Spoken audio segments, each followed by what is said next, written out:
আসসালামু আলাইকুম এভরিওয়ান, কেমন আছেন সবাই? আশা করি সবাই ভালো আছেন। আমরা এখন আছি ধানমন্ডি 32 নম্বর লেকে, যেটা ঢাকায় ধানমন্ডি এলাকায় অবস্থিত একটি পরিচিত ও শান্ত জায়গা। ধানমন্ডি 32 নম্বর রোডের পাশেই লেকটি হওয়ায় এখানে আসা খুব সহজ।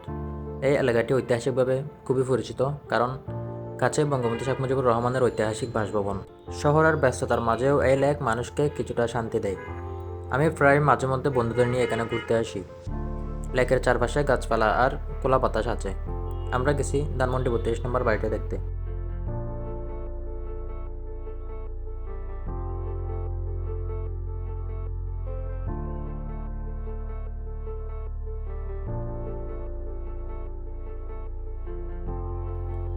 এটা আমাদের জাতীয় সংসদ ভবন, যা ঢাকার শেরেবাংলা নগরে অবস্থিত। এটি দেশের সবচেয়ে গুরুত্বপূর্ণ ও পরিচিত স্থাপনাগুলোর একটি। সংসদ ভবনটি শুধু রাজনৈতিক দিক থেকেই নয়, স্থাপত্যের দিক থেকেও খুবই আকর্ষণীয়। চারপাশে খোলা মাঠ, লেক আর সবুজ পরিবেশ থাকায় জায়গাটার সৌন্দর্য আরও বেড়ে গেছে। প্রতিদিন অনেক মানুষ এখানে আসে ভবনটি দেখতে আর ছবি তুলতে। আমরাও আজ বন্ধুদের নিয়ে গেলাম জায়গাটা দেখার আর পরিবেশটা অনুভব করার জন্য।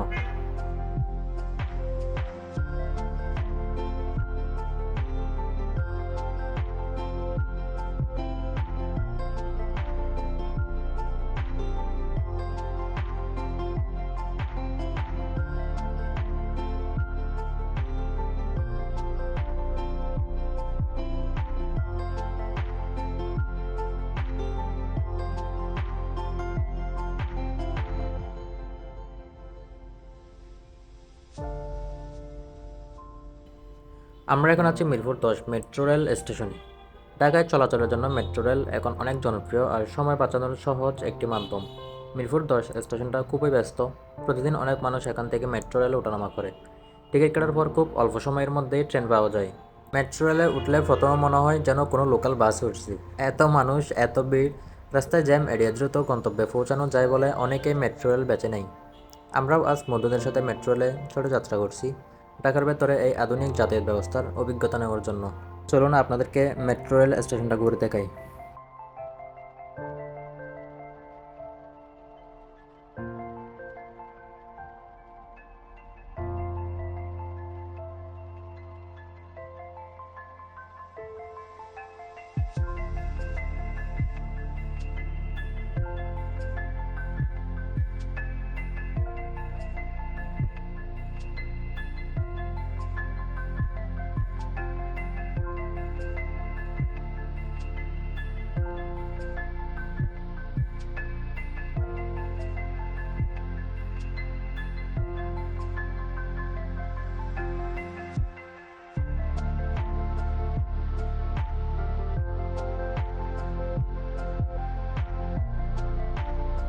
আমরা এখন আছি সেই ঐতিহাসিক বাসভবনে।